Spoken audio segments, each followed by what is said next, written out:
Geico presents Daily Affirmations. Repeat after me. We are filled with an abundance of joy. We are filled with an abundance of joy. Also an abundance of questions. Good thing Geico has 24/7 claim service to help answer questions and resolve claims quickly. Good thing Geico has 24/7 claim service. We are also filled with an abundance of biscuits. We are also filled with, I don't think it works this way. Oh, and jam. Don't forget jam. To manifest more Geico in your life, go to geico.com. Welcome to Women Winning Divorce with your host, Heather Quick. Heather brings over 20 years of law experience that advocates and empowers women to achieve happier and healthier lives. Each week, we provide knowledge and guidance on different aspects of family law to help lead women through the difficult and emotional legal challenges that they are facing. Listen in as she discusses issues including divorce, custody, alimony, paternity, narcissism, mediation, and other family law issues to provide insight on the journey of women winning divorce. Welcome to the show. I'm Julie Morgan, and I'm joined by your host, Heather Quick. Hi, Heather. How are you today? I am great, Julie. How are you? I'm doing very well. I'm always dealing with technical difficulties for some reason, but you know what? We work through it and we just keep going. Yes, we do. I know. I feel like anytime that something breaks in the office, tech-wise, or something doesn't work, it's me. It is always on my computer. It's always whatever to do with me, which that's the common denominator. So maybe that's why you were having problems, Julie. You know because what? I'm going to say I tend to have that effect. No, not at all. I'm going to say it's me. I tried to plug in a camera so you can see me today, and you know what? It just seems like that didn't work out. So. Oh, well, I got to see it for a little bit. So anyway, that at least helps. Yes, Face. absolutely. You can see my expressions, but we'll get it Yes. worked out. So Heather, today is, we're talking about a serious topic. We're in the month of October, and October is Domestic Violence Awareness Month. So we really want to shed a light on why women stay in abusive relationships. If you've ever been the victim of abuse, it's probably hard to understand why someone would stay in a relationship if you've never been in that situation. So talk to me about this. Why wouldn't someone leave? So leaving an abusive relationship is very difficult. And, it's hard to understand for so many people. And if they don't understand the cycle of violence and the psychological, emotional, in addition to physical abuse that occurs, it can be very difficult to understand because for many of us, you think, well, you would just leave, but you're looking at it from the outside looking in, and it's more complicated than that. And for those women, and there is definitely research, science, and I've spoken to many women who can reflect back and say why it was so hard to leave. It's just not that easy. I think about it, any relationship is complicated. So a relationship like this, it has to be complicated on another level. Yes, it does, because abusers are good at manipulation and creating fear in their victims to the point that they feel they have no other option. And that's really it. They feel like they have no other option. I know we're going to talk about in segments 2 and 3 the reasons why women stay, but there's one that I really want to touch on right now and again later, because right out of the gate, because it's something that, well, shame. That's one of the reasons, and we should tell women there's no reason to feel shame. Yes, and that is part of the manipulation and part of the isolation and things that contribute to their inability to leave and what makes it so difficult. Absolutely, which is exactly what the abuser wants the victim to feel, as though it's their fault, as though they're the ones who should be ashamed. Yes. So, I wanted to touch on that just so if you're listening to this and you're going through this situation, you should not feel any sense of shame. So let's talk about a statistic. A victim of abuse will usually attempt to leave how many times before they leave for good? So, what the research shows and the statistics are 7 times before they leave for good. That's a lot. Yes, I was not expecting that number. That is, wow. I, And yeah, a lot of that, you think about it, like that takes a lot of courage, okay, the first time. But then what if, you don't? And then what happens? And you didn't leave or you didn't stay, you went back the first time. And so then it almost becomes a pattern where you're leaving and then you come back. Um, so I think that if you can't really leave and stay gone the first time, those subsequent times, there's going to be more times you try, but then get sucked back in. you know what, Heather? I didn't even think about the leaving and coming back and leaving and coming back.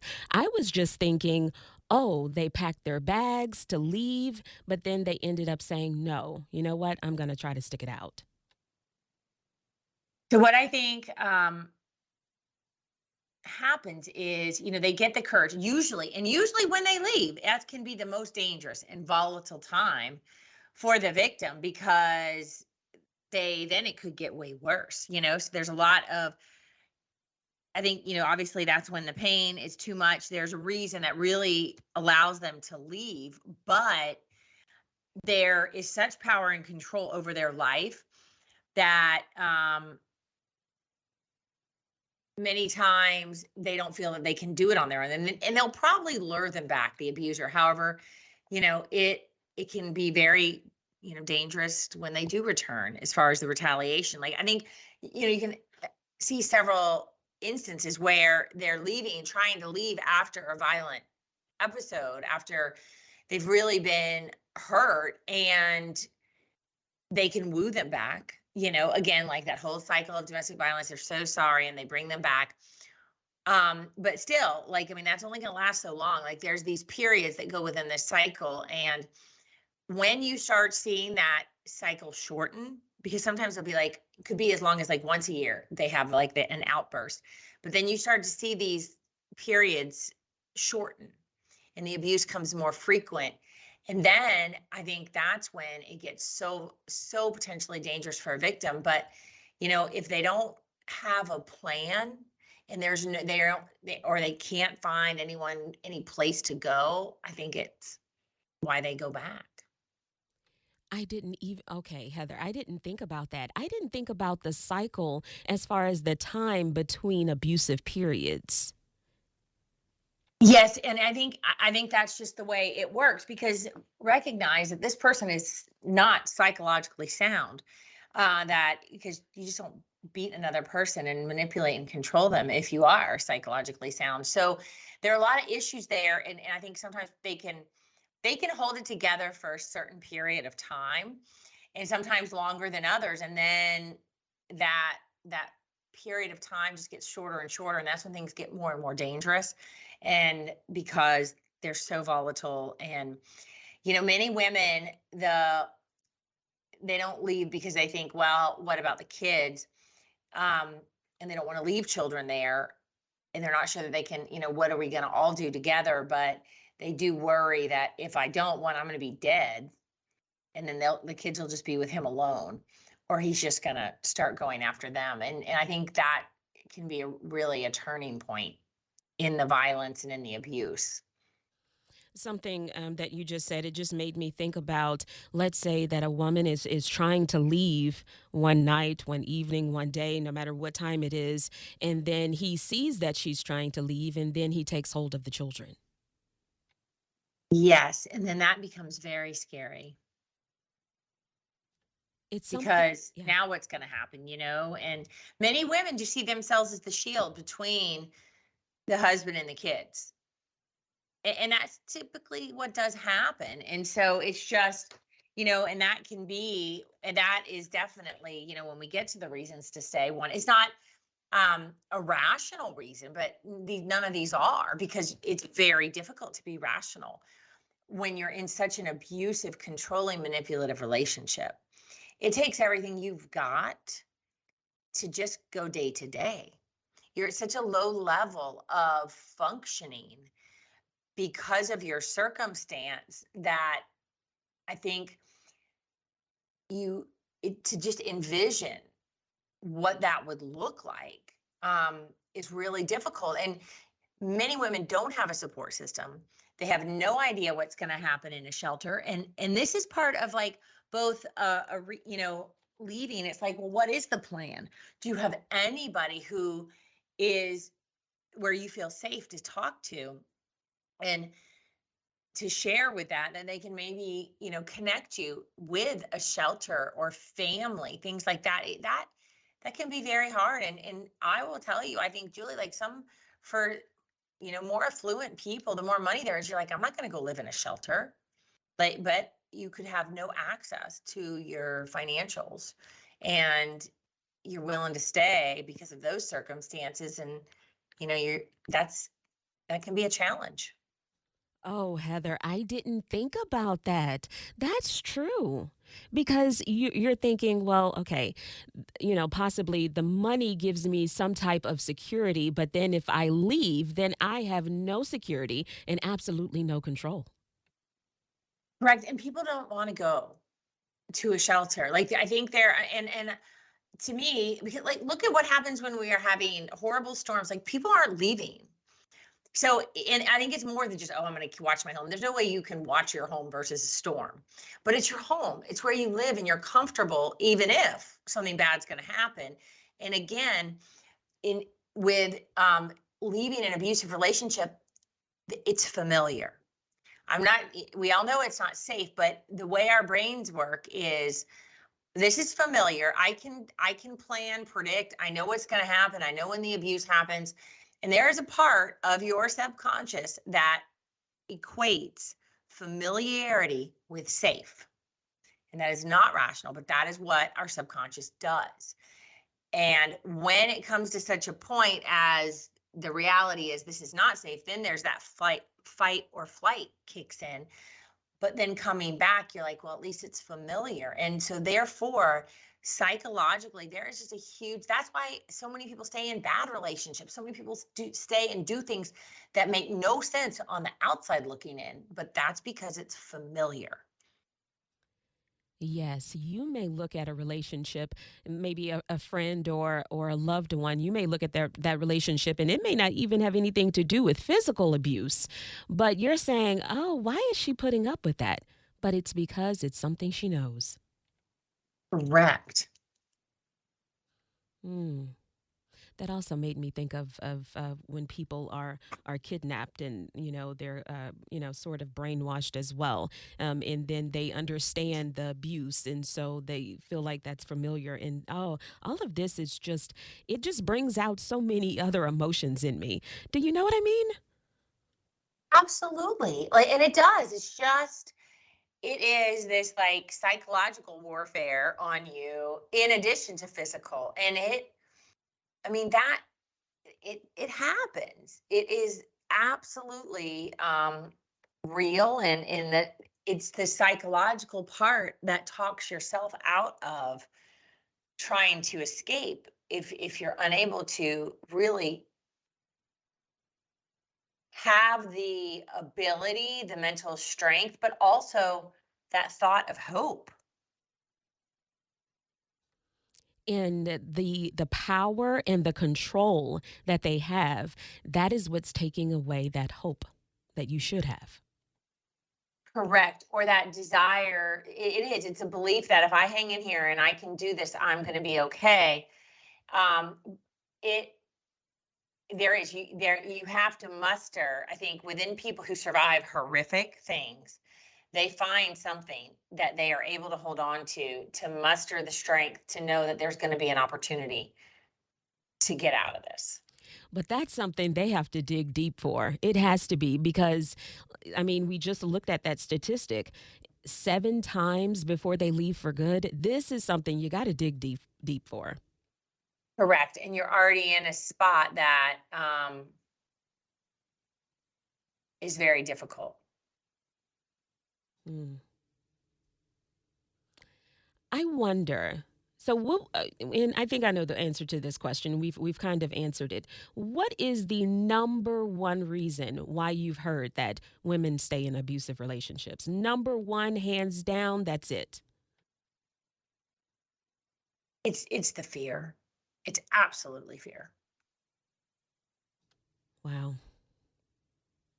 And that with that fear comes the shame that I mentioned too, because I feel like that's probably, I know that's one of the reasons, and it has to be also high up in someone's mind because they're thinking, well, from the outside looking in, I have a great relationship.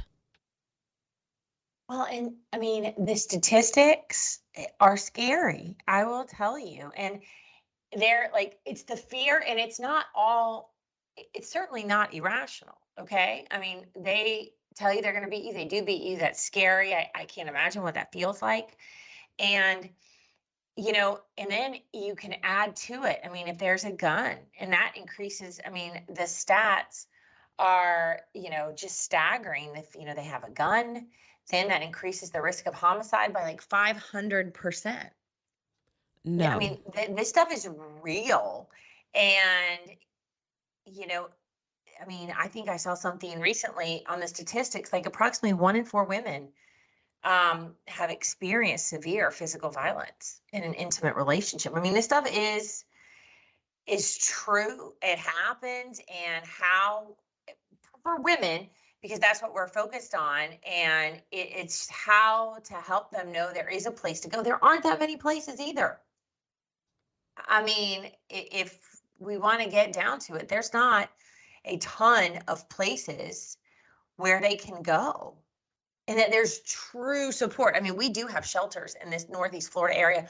We have some great ones in each county that do provide a lot of services, but it's going to be uncomfortable. And that, I think, is where women have to recognize, I might have to go do this, and this is the only way I stay alive. Oh, wow. Hmm. You're listening to Women Winning Divorce with Heather Quick, owner and attorney of Florida Women's Law Group. We're going to take a quick break here, and when we return, we're going to talk more about abusive relationships and reasons why women stay. Stay with us. Welcome back to Women Winning Divorce with Heather Quick, owner and attorney of Florida Women's Law Group. Heather, again, we're talking about why women stay in abusive relationships. We touched on a little bit in segment 1, the number one reason why you've heard that women stay in abusive relationships, fear. Let's pick up from there. Fear, that covers just about everything. Fear for the children, fear for your own life, everything. Yes. Well, and so then I think, yeah, we can talk about everything, but really, some of these barriers are the fear that it's going to get more violent or he'll kill me if I try to leave. And that, and especially it's almost, which I know this sounded counterintuitive to me, but when I heard it, it made sense, because I think as the outsiders looking in, we're like, well, when he beats you that bad, like, you're definitely going to leave. But then what women have said is, then they knew he could kill me. Like, now it got so bad, like, he's not lying. Like, he almost did kill me, and he can. And that changes, and that almost creates more of a reason. Like, they're like, at least if I stay, he's not going to kill me. And that's what they're believing. I think it's the fear of losing their children. Or that he's going to then it'll be worse for the children. Fear of being homeless, and, not knowing where or how you're going to protect yourself. And then there are also just the fear of, what will my family do? Will they accept me or not? Okay, Heather, let's go back to the first thing you touched on, because I didn't think about this either. They know after the abuse happens the first time, it's no longer a threat. It's a certainty. They know that this is something that could lead to the end of their life. Yes, yes. And so now,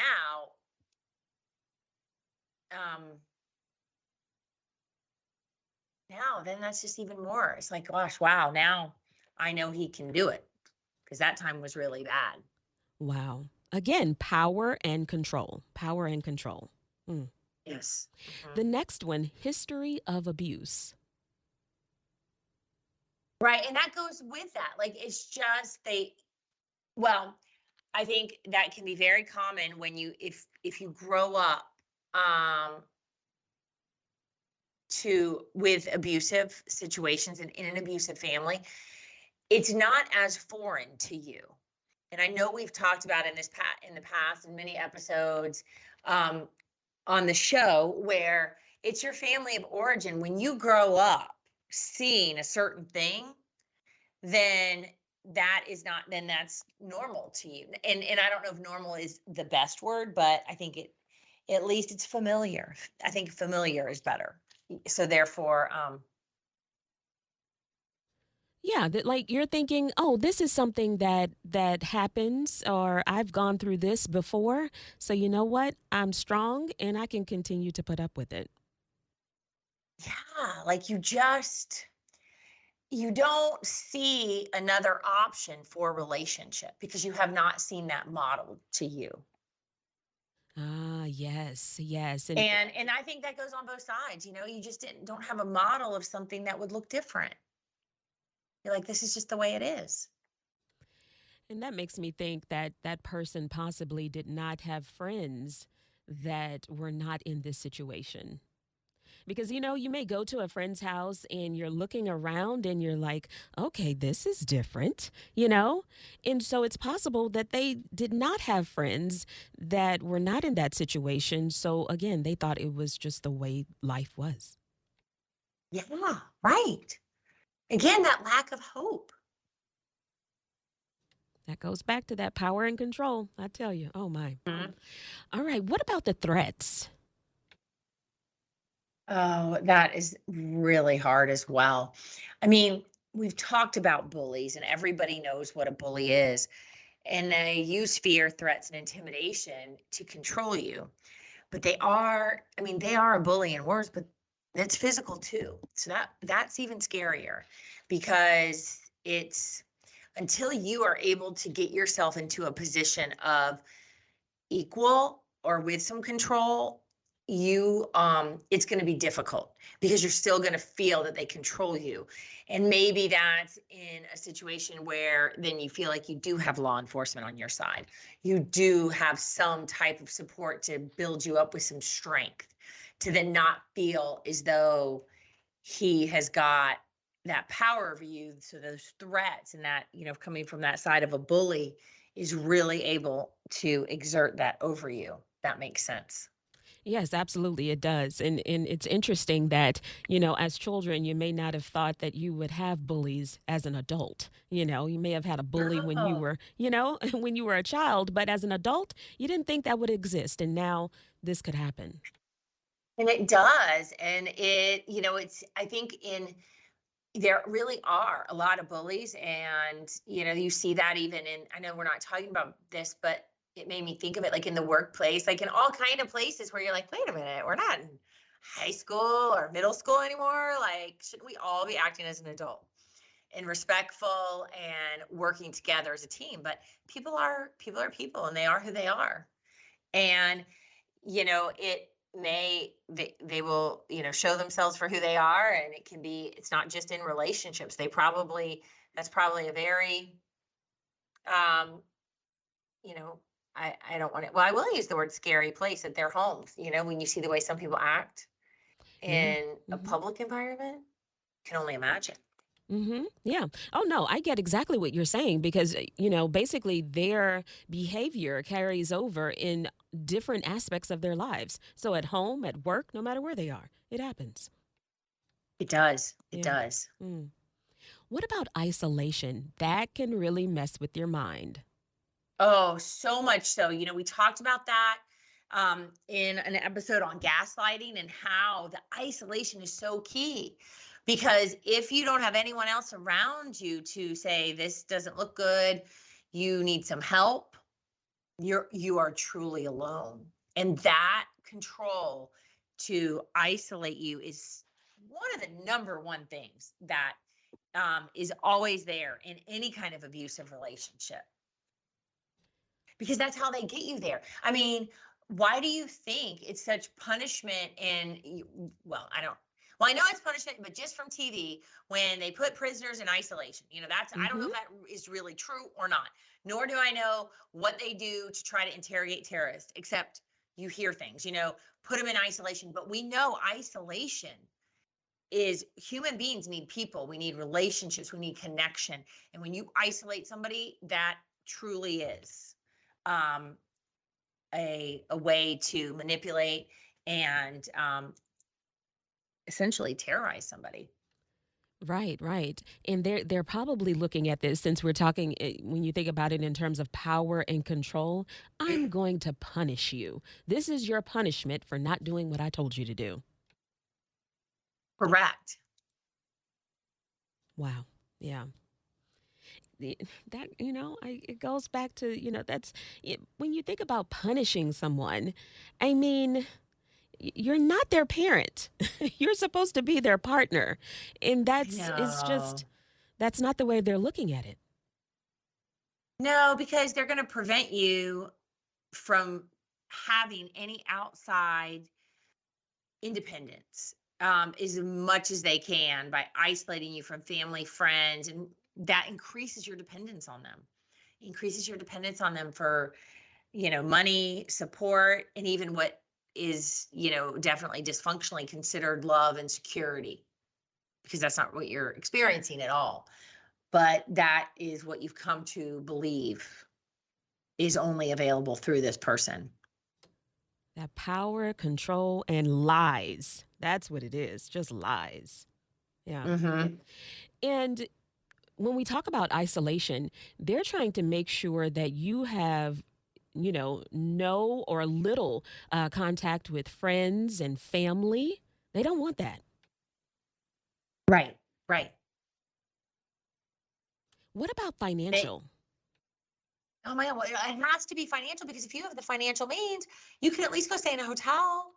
You're like, if you have your own independent finances, that will remove so much of the fear. And that's why in so many episodes and so many conversations, it's like, don't ever let yourself be fully dependent financially on a man, on anyone, but please not in a man. Like, always have your own, so that if you've got to go, you can. And nobody ever believes that, ever wants to hear it. And it's as simple as have a secret account and stash in some money, because at the end of the day, you are the only one who can look out for yourself and your family. And if you were ever to be in a terrible situation, no access to money is very scary. Hmm. Just think on a regular day, if let's say you go to the grocery store or what have you, and your card is declined and you have all this stuff sitting there, that's scary because you're thinking, I have money, and you may not even be in this type of situation, but that's scary in and of itself. Mm-hmm. Yes. Wow. And we talked about financial abuse also on this show. If you guys want to listen to that, you can go to our website, womenwinningdivorce.com, download, subscribe, and listen. That is a good one. What about Yes. low self esteem?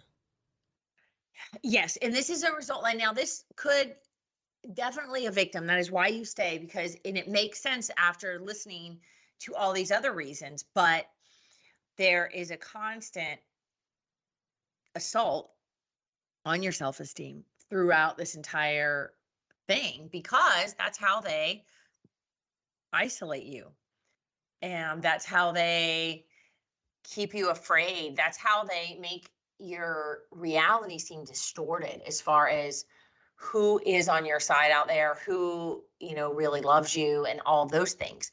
But the abusers are going to constantly insult, shame, and belittle you, which um again, that is not, I mean, this is over time. Over time it happens, and it may not ever happen in public. It's usually, and that's part of why this is such a silent, lonely problem that is misunderstood. And despite the rhetoric you hear out there, and despite what we do know about this, because it is primarily something that happens to women by men, there's not nearly enough protection, education, and help out there for women because they are continued to be blamed. So therefore, why wouldn't they think that their self-esteem is low and no confidence that anybody's going to believe you? Oh, it's like you looking in the mirror and you saying things about yourself, and then that person that's supposed to love you the most is really reaffirming that instead of saying, "Nope, that's not what I see." Right. And we can tell ourselves so many things. We definitely don't need someone else to back it up. We can tell ourselves so many negative things. We don't need someone Oh else my doing that. gosh, all day long. You know it. And over time, if you have those negative thoughts about yourself, then over time, when you have somebody else backing it up or really egging it on, then you really start to believe it. That's the problem. You have this self-talk, but you have this very loud vocal person telling you that as well. They're telling you, "Yep, it's true." Yeah, which reinforces that. And that's all you're hearing because, again, the isolation. You don't have family, friends. There's nobody there to really give you what you want and need to hear. Yeah, you don't have that friend, that family member telling you, "No, that is not true, and we want to help you through this." hmm So, this segment, we've gone through one, two, three, four, five reasons why women stay in abusive relationships: fear, history of abuse, threats, isolation, low self esteem. They really all go hand in hand. They do. And I think there also is there's a lot of societal barriers as well that, like I said, there's a fear I'm not going to be believed. Are they really going to help me? Are the police really going to help me? Are they going to believe him? If many people feel society, or they go to church and they don't feel like, they don't believe they're going to be supported. Maybe they've tried and they're thinking they're not getting this support. It's more about counseling, stay together, do what you need to do.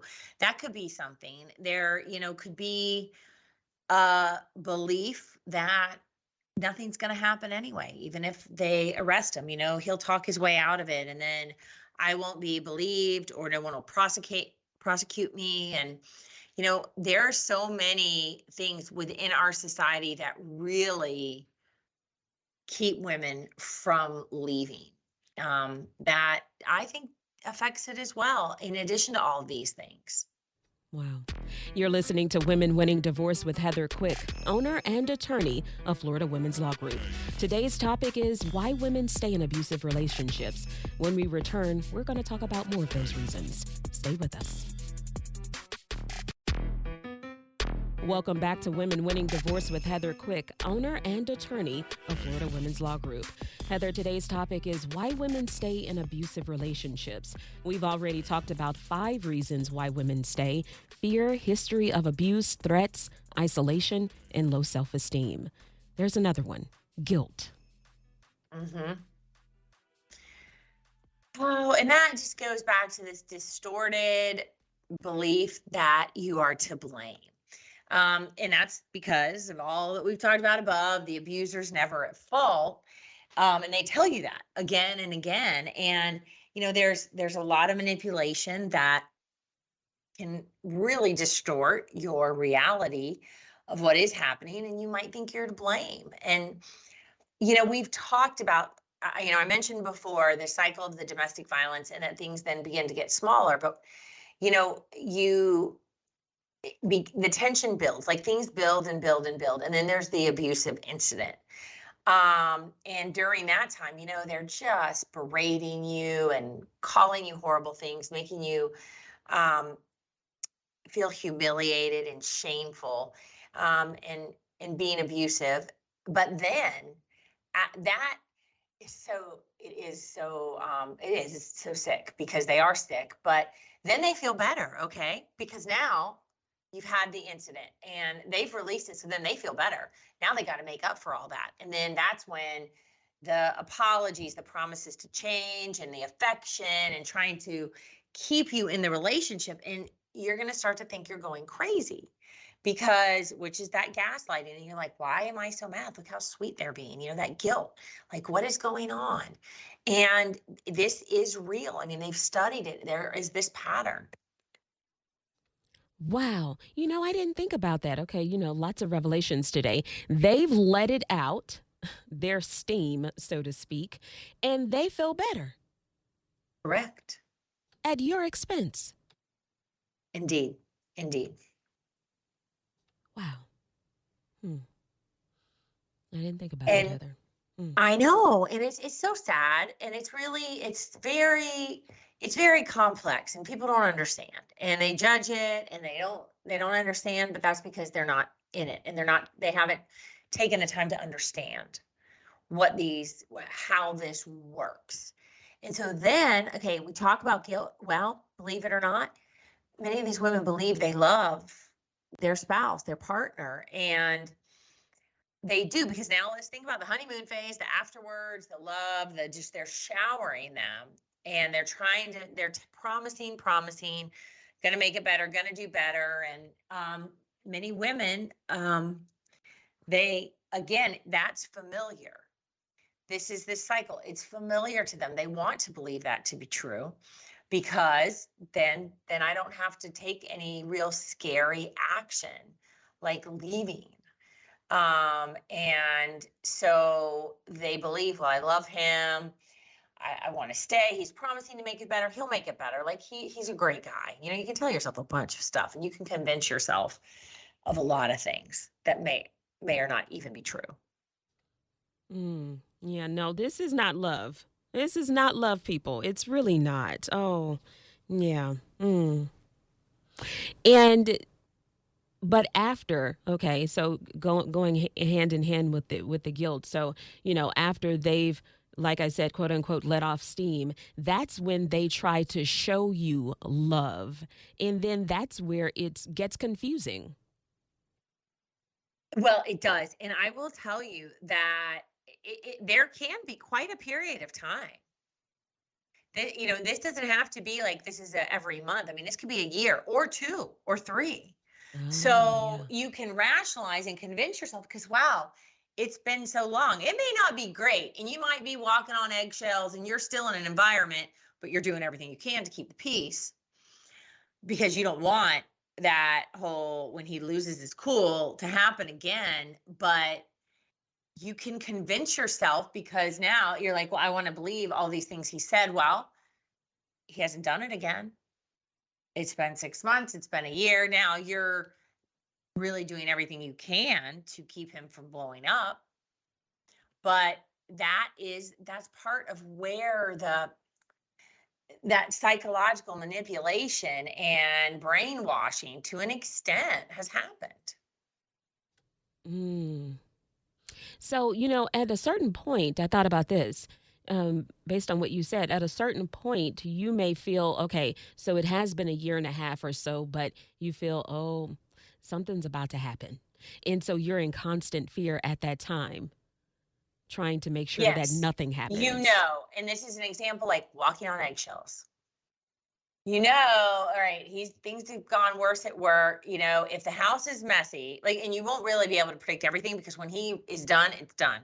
There can be the dog did something, the children did something, you did something. You won't really see it coming. So you're in a constant state of true stress and anxiety on keeping everything calm and peaceful and keeping him happy. Yeah, everything. Happy's not a great word, but I think you know what I mean. Just keeping things, like keeping it from blowing up. Yeah, absolutely. Yeah. Wow. Everything truly does go back to fear, which was that number one thing you said. Absolutely. Yeah. So the next is shame. We mentioned that earlier. Talk to me about that. It's very difficult to talk about being in an abusive relationship. There is a lot of shame. You feel a lot of guilt. You feel like you're going to be judged and blamed, or not believed. But either way, you've been so isolated. You have been through such, mental, emotional, and physical abuse that it's just very difficult to know that you can trust anybody. And, you know, batterers and abusive men are very good at making you believe that this is all your fault and that you caused this. And that is what really is a lot of the shame. And you just you might feel you deserve it and you've done all these things because that's what they've told you. So it's part of the reason you feel that way, and you are scared to that nobody's going to believe you. And if it happens like once, let's say that you left or called the police or the police were called, and if nothing happens, then he's going to say, see, nobody's going to believe you. What do you think they're going to do? Come out here? I bet I can get them to take you to jail. Like, they're going to tell you a bunch of stuff, and that very well may happen. Not every, calling the police, you don't know what you're going to get. And you'd like to believe that they're going to see it for what it is, but not all officers do. Not all situations, prove out to get the victim out of there. And that's just, lack of training, lack of experience, whoever comes out there. And that's a real fear and shame. And, that may be such a reason that you're like, I can't do it. I'm going to get judged and they're not going to believe me. And then what's going to happen? Oh, Heather, you know what that made me think of? What? What if they make sure not to leave a bruise? That kind of, the bruise kind of Yeah, goes hand in hand with, someone believing you because they can see it. You know what I mean? What if they make correct. sure not to leave a bruise?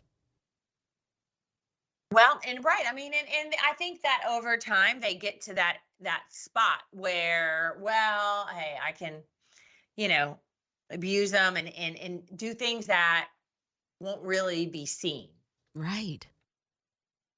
until they really lose it and lose control. But you could go years with that. Oh, wow. Hmm. Yeah, that made me think of that because, we would automatically think, oh, well, she's going to have bruises. Bruises I can see. But also, she may have gotten really good at hiding those bruises. Yeah, exactly. And the majority of domestic violence is never reported. So what, unfortunately, uneducated and, inept people questioning you are going to say, well, then why didn't you ever leave before? You've never filed a report before. As if that's a reason that right now you should not be believed. Mm, mm, mm. Yeah, please don't say that to someone. Wow. Another thing with shame is blame shifting. They may make you feel like you deserve it.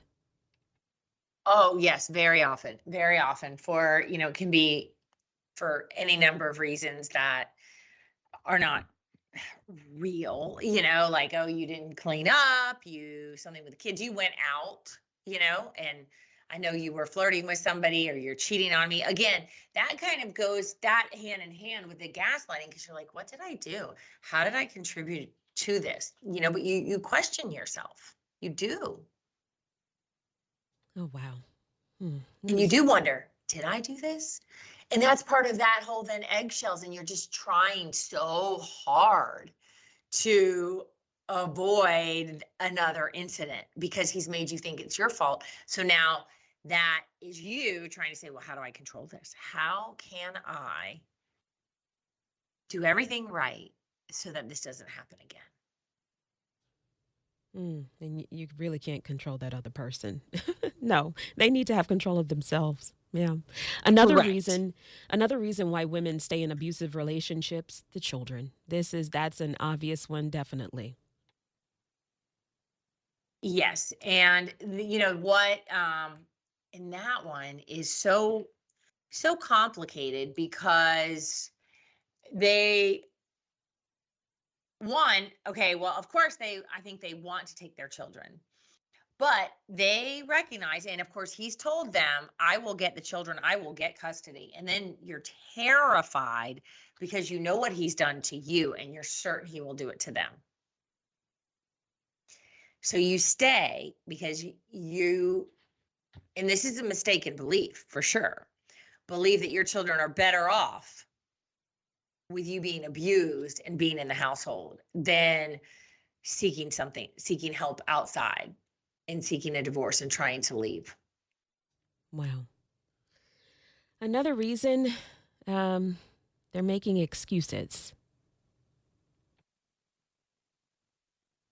Yes. Well, again, and it makes sense. They are making excuses as to why it is what it is, and it's not that bad. And that, well, if I stay, then at least, they make excuses and distort reality as if the children don't know.